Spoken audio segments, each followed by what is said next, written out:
Hey guys, Rickett Official. Today I'm going to be doing two VST reviews. They are both TAL plugins. I think that's like Togu Audio Line. I'm pretty sure that's what the name of it is. Check them out. I'll have the link in the description. Anyways, I am going to be reviewing the TAL Reverb. It's actually the TAL Reverb 2 plugin. It's very nice. It adds a very nice, almost white noise reverb. And here's what it sounds like with these presets that I have on. You can change them however you want, obviously, but this is what I have a preset for one of my songs.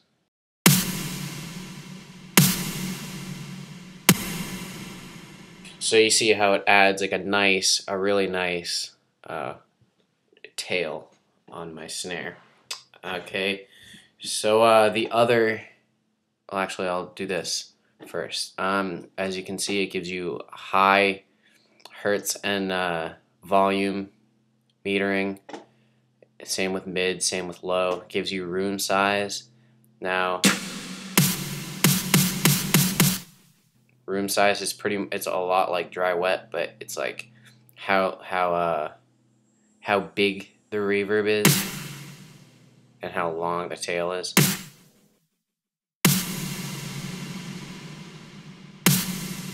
So I have mine about there. Pre-delay, I don't like having pre-delays because it adds like time before the reverb starts, and it's really annoying. I like having it just like a tail, like it's part of the snare.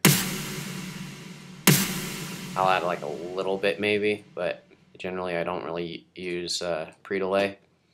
Stereo width, that the higher you have it, the more if you have it all the way down, it's mono. If you have it all the way up, it's stereo. Stereo, if you guys don't know what that means, I didn't even know you could do that. I just got this plugin. But if you don't know what those mean, stereo is using both monitors' volume, and mono is just like straight in the middle.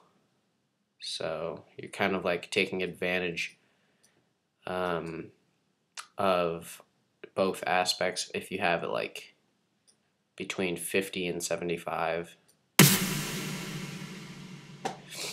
So stereo input just kind of makes the actual snare bigger itself. So yeah, there's the Togu Audio Line Reverb 2. And so this next plugin I'm going to review is the Togu Audio Line Filter 2 plugin. Now, it's a really helpful plugin for modulating and like low pass, high pass, all that good stuff. You have your selection of passes right here, and volume and pan and that stuff. You can change the factor, the beat per minute factor. It's a little screwed up, like ×4. That's not actually 1/4 in the measure. So like if it's 16 times 16 would be like a normal. Like if I were to try and do a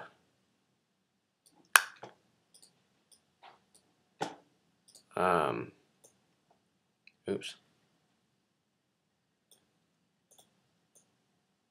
Nope, stop. If I were to sidechain compress this, it has a very good low pass and high pass filter. If I were to sidechain this at 16 beat at times 16, that would be like quarter.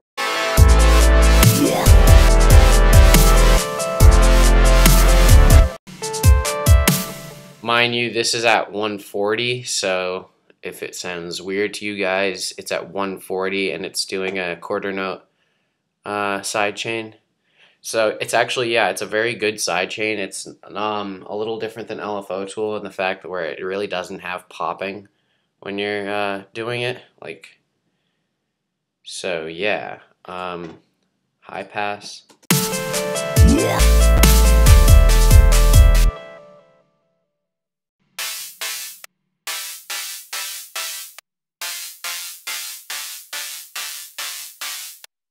All right, so I guess there's a little bit of popping, but it's really hard to notice when the whole track's playing.